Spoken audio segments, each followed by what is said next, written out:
എൻസൈക്ലോവിങ്സിൻ്റെ പുതിയൊരു വീഡിയോയിലേക്ക് നിങ്ങൾക്ക് ഏവർക്കും സ്വാഗതം. ഈ വീഡിയോയിലൂടെ നിങ്ങളുമായി ഷെയർ ചെയ്യുന്നത് 1600 രൂപ പെൻഷൻ ലഭിച്ചുകൊണ്ടിരിക്കുന്ന ആളുകൾ, അതോടൊപ്പം തന്നെ കുറച്ച് മാസമായി പെൻഷൻ മുടങ്ങിയ ആളുകൾ, അല്ലെങ്കിൽ പെൻഷൻ ഇപ്പോൾ പുതുതായിട്ട് അപേക്ഷിക്കാൻ കാത്തിരിക്കുന്ന ആളുകൾ, അവരെല്ലാം തന്നെ പ്രധാനമായിട്ടും ശ്രദ്ധിക്കേണ്ട അറിയിപ്പുകളാണ് ഈ വീഡിയോയിലൂടെ ഉൾപ്പെടുത്തിയിട്ടുള്ളത്. നമ്മുടെ വീഡിയോസ് ആദ്യമായി കാണുന്ന സുഹൃത്തുക്കളാണെങ്കിൽ ആദ്യമേ തന്നെ സബ്സ്ക്രൈബ് ചെയ്യുക. അപ്പോൾ നമുക്ക് വിശദാംശങ്ങളിലേക്ക് കടക്കാം. പെൻഷൻ ലഭിച്ചുകൊണ്ടിരിക്കുന്ന ആളുകൾക്ക് ഒരു ഓഡിറ്റിംഗ് നടത്തുമെന്ന് സർക്കാർ മുൻകൂട്ടി തന്നെ പറഞ്ഞതായിരുന്നു. അതിൻ്റെ അടിസ്ഥാനത്തിൽ പല പഞ്ചായത്തുകളിലും ഓഡിറ്റ് പൂർത്തിയാക്കിയിട്ടുണ്ട്. അതിൻ്റെ അടിസ്ഥാനത്തിലാണ് പല ആളുകൾക്കും പെൻഷൻ മുടങ്ങിയത്.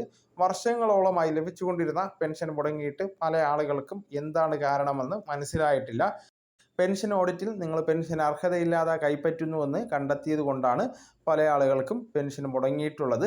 പെൻഷൻ ഓഡിറ്റിന് വരുന്നതിന് മുമ്പായിട്ട് തന്നെ ഉദ്യോഗസ്ഥർ ചിലപ്പോൾ നമ്മുടെ വീട്ടിൽ അന്വേഷണം നടത്താം, അല്ലെങ്കിൽ വാർഡ് മെമ്പർ മുഖേന അന്വേഷണം നടത്താം.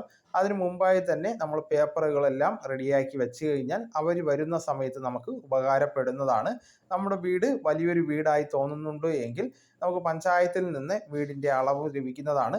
അത് 2000 സ്ക്വയർ ഫീറ്റിൽ താഴെ എന്നുള്ള രേഖ നമുക്ക് വാങ്ങിച്ചു വെച്ച് കഴിഞ്ഞാൽ അവർ വരുന്ന സമയത്ത് നമുക്ക് ഈ രേഖ കൊടുക്കാൻ സാധിക്കുന്നതാണ്. അതുപോലെ തന്നെ വിധവാ പെൻഷൻ വാങ്ങുന്ന ആളുകളാണെങ്കിൽ മരണ സർട്ടിഫിക്കറ്റും മറ്റു രേഖകളും റെഡിയാക്കി വയ്ക്കുക. അതുപോലെ തന്നെ നമ്മൾ പുനർവിവാഹം കഴിച്ചിട്ടില്ല എന്ന് തെളിയിക്കുന്ന സർട്ടിഫിക്കറ്റ് നമ്മൾ എല്ലാ വർഷവും ഹാജരാക്കേണ്ടതാണ്. അതും ആളുകൾ റെഡിയാക്കി വയ്ക്കേണ്ടതാണ്. അതുപോലെ തന്നെ വീട്ടിൽ സ്വന്തമായിട്ട് 2 ഏക്കറിന് മുകളിൽ ഭൂമിയില്ല എന്ന് കാണിക്കുന്ന സർട്ടിഫിക്കറ്റ് നമ്മൾ വില്ലേജിൽ നിന്ന് ലഭിക്കുന്ന നിർദ്ദിഷ്ട കോപ്പി കൈവശം വയ്ക്കുക. അങ്ങനെയുള്ള കാര്യങ്ങളെല്ലാം റെഡിയാക്കി വെച്ച് കഴിഞ്ഞാൽ ഒരു അന്വേഷണം വരികയാണെങ്കിൽ നമുക്കത് ഉപകാരപ്പെടുന്നതാണ്.